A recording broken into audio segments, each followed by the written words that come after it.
खरं तर या मंदिराचं विशेषता ही आहे की मी जेव्हा कीर्तनाला सुरुवात केली, कीर्तनाचा प्रवास सुरू केला, तेव्हा सर्वात प्रथम 8 कीर्तनं या मंदिरातूनच मी केली. आणि कीर्तन करत असताना खरं तर या भगवंताच्या कृपेने, विठुरायाच्या कृपेने मला आज राजकीय वारकरी भूषण पुरस्कार भेटला महाराष्ट्रातर्फे. आणि त्याचा कार्यक्रम काल अहिल्यानगर अहमदनगर येथे झाला.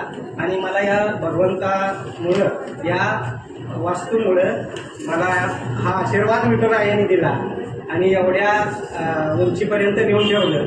म्हणून मी त्या विश्वस्तांचंही आभार आहे आणि मला ज्यांनी सुरुवातीला कीर्तन दिलं त्यांचंही आभार आहे.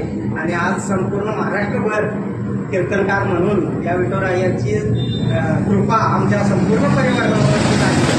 म्हणून मी सगळ्यांची रामकृष्ण आणि